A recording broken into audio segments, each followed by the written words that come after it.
Genesteld teen die Paalberg, toring die Afrikaanse Taalmuseum en Monument hemelwaarts. Die ontwerp is geïnspireer deur die taal se diverse invloede: Nederlands, Maleis, Portugees, Frans, Khoi en ander tale.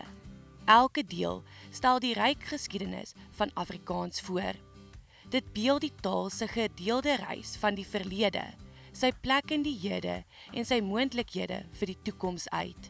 Hierdie drie seile verteenwoordig die Europese invloed, jou Hollandse invloed, jou Engelse invloed, jou Franse invloed. Van die boonste seil af is die afname van die Hollandse invloed is besig om af te neem.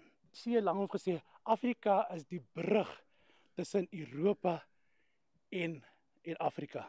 En die hoogste seil is 57 meter hoog, hy is bo-oop. MP van Wyk het gesê, Afrikaans is 'n snelstuigende boog. En daai boog suggereer, hy is bo-oop dat die toekoms van Afrikaans is in Afrika. En hy is veronderstel om te groei nog. Maar wat belangrik is dat Jan van Ryk was versiedend geweest. In hierdie middelste kolom verteenwoordig die Oosterse invloed, die Maleise invloed, Malay-Portugese invloed. En die taal is verryk met woorde soos Guma, Kapok, Amok. En baie is natuurlik ook 'n Maleise woord. Het ons drie hitte. Hy begin van onder af en hy styg stelselmatig. Dit is die invloed van Afrika tale wat besig om 'n groter invloed op Afrikaans te hê. Hoewel Afrikaans eers in 1925 amptelik erken is, strek die wortels veel dieper. Reeds in die laat 1500s het Afrikaans begin vorm aanneem in die Kaap, deur eeue van kontak tussen die Nederlandse settelaars, slawe en inheemse gemeenskappe. Afrikaans het oor 3 kontinente ontwikkel: Europa, die Ooste en in Afrika. Maar kom ons staan by die eerste taalkontak wat op 1595 tussen die inheemse Khoi volkere met die Europeërs gehad het. Dit volgens Christo van Rensburg word beskou as die eerste vorm van Afrikaans.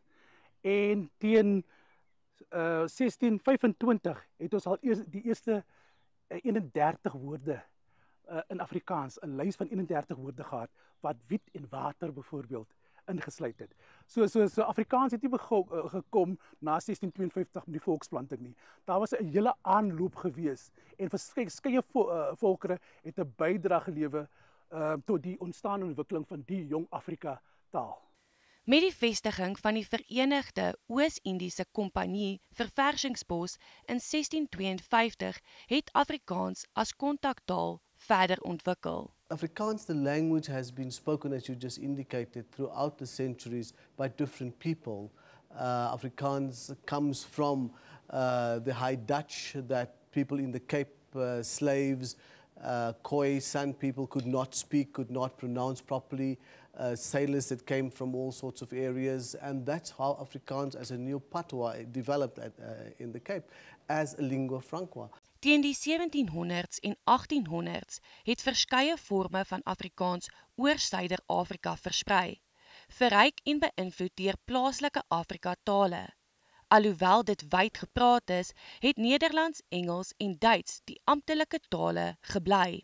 Na die Anglo-Boereoorlog het opkomende Afrikaner nasionalisme begin om die taal te standaardiseer vir politieke doeleindes. Die Grondwet van 1909 het slegs Nederlands en Engels erken, maar in 1925 is Afrikaans amptelik erken, wat dit een van Suid-Afrika se 2 amptelike tale gemaak het, saam met Engels. Ten spyte van sensuur en latere ampere berigte assosiasie met apartheid, het Afrikaans gegroei, literair, akademies en kultureel.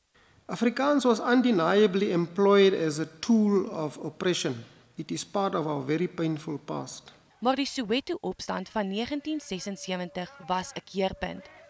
Dit het 'n afrekening met die taal se nalatenskap geforseer en die pad gebaan vir 'n nuwe hoofstuk in Afrikaanse evolusie in Suid-Afrika se geskiedenis. Teen die middel 1990s, met die aanvaarding van Suid-Afrika se nuwe grondwet, het Afrikaans sy status as amptelike taal behou, maar nou saam met die 9 ander amptelike landstale. Oor die jare het Afrikaans beide uitdagings en oorwinnings geken. Soos baie amptelike tale sukkel dit vir ruimte in akademie, politiek en die ekonomie. Ten spyte van Suid-Afrika se verbintenis tot meertaligheid. Die Universiteit van Stellenbosch, historiese Afrikaanse universiteit en gesien as bastion vir die taal, was aan die voorpunt van hierdie uitdagings. Dit moes verskeie omstredenhede trotseer in sy pogings om taal-inklusiewe beleid en kulturele identiteit te balanseer. In 2015 het die universiteit die omstrede besluit geneem om Afrikaans nie meer as primêre onderrigtaal te gebruik nie. Dit was in reaksie op studentebetogings wat groter insluiting geëis het. Hierdie skuif het gelei tot die 2016 taalbeleid, wat Engels prioritiseer, maar steeds ruimte bied vir Afrikaans en isiXhosa. Die doel was om toegang vir studente uit verskillende agtergronde te verbeter, veral vir die vir wie Afrikaans 'n struikelblok was. We want to have one language, which is a consensus of all parties. So if it's English, that's fine. But we also need to tap into the other debate of what about the other languages in South Africa that have not been developed into academic languages. Spanning het weer in 2021 opgevlam, toe berigte verskyn het dat studente ontmoedig is om Afrikaans in koshuise te praat. Die Suid-Afrikaanse Menseregte Kommissie het bevind dat die universiteitsstudente se regte geskend het. Dit het openbare kritiek ontlok. We must understand that Afrikaans as a language in our country, a language that belongs here, must be read and understood in relation to other languages and other language communities. Afrikaans is ook gekritiseer omdat dit sy eie diversiteite op sy skuif, veral dialekte soos Kaaps en Nama-Afrikaans, wat hoofsaaklik deur die breingemeenskappe van die land gepraat word. As jy praat van koubro, dat beteken het paard, dit beteken keier. The misconception that it is the language of whites and the language of the oppressor is an iniquitous portrayal of the language and its true roots. Today, Afrikaans is spoken predominantly by black people, and it is spoken by blacks in not only so-called colored townships, but also in many African townships in several regions in this country.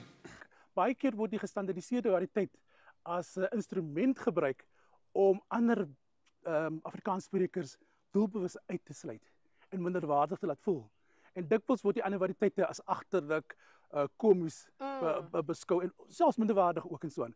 Maar ons moet toelaat dat mense op 'n kleurryke manier omgang met die taal. Die gevaarlikste wanpersepsie wat bestaan, is dat daar sekere mense is wat standaard Afrikaans praat en daar ander mense is wat variëteite praat. Dit is eenvoudig nie so nie.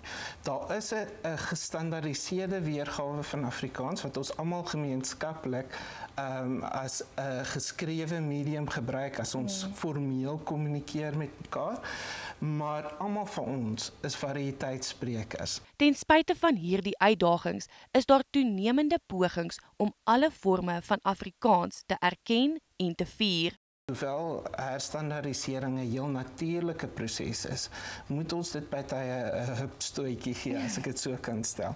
En dit is waarom daar spesiale projekte is wat werk, byvoorbeeld aan Kaaps. Ons is besig met 'n projek in Kaaps, daar is projekte by EWK. En dan is daar gesprekke, byvoorbeeld wat gefasiliteer word deur die Afrikaanse Taalraad, oor hoe kan ons ook hierdie variëteite in die onderrigstelsel meer laat 'n inslag vind. Daar is natuurlik baie bewegings, veral onder Afrikaanse sprekers van die taal, waar daar nou 'n drietalige woordeboek in die proses van ontwikkeling en dit op sigself bou ook identiteit. Maar dit is ook 'n unieke manier hoe die grootste sprekende deel van die Afrikaans sprekende wêreld besig is om die taal te eien en eienaarskap te aanvaar. Vandag is Afrikaans die derde mees gesproke taal in Suid-Afrika, 'n dinamiese, lewende taal met ryk streeksvariasies en uiteenlopende stemme. 7 miljoen mense praat Afrikaans as hulle eerste taal. Bykomend daartoe is daar nog 11 miljoen mense wat Afrikaans as hulle tweede taal gebruik. Dis teenoor Zulu wat dan 11,5 is en Xhosa wat omtrent 8 miljoen is en dan Engels 4,8. So soveel mense praat Afrikaans en Afrikaans word deur omtrent 24 miljoen mense wêreldwyd kan Afrikaans verstaan.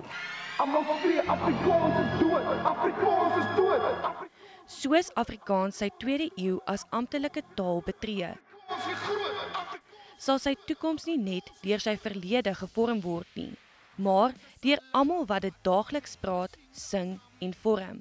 Ek is kosie sigilela Afrika malapagamiza, jabon. Afrikaans, hy's my taal. Die taal, ek is gebore met die taal. Van Kaaps en Nama Afrikaans tot standaard Afrikaans.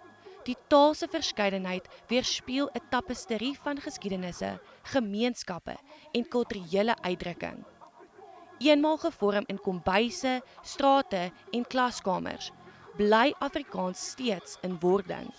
'n Taal wat die lewens van sy sprekers weerkaats. SAK nuus, Anke Esterhuise.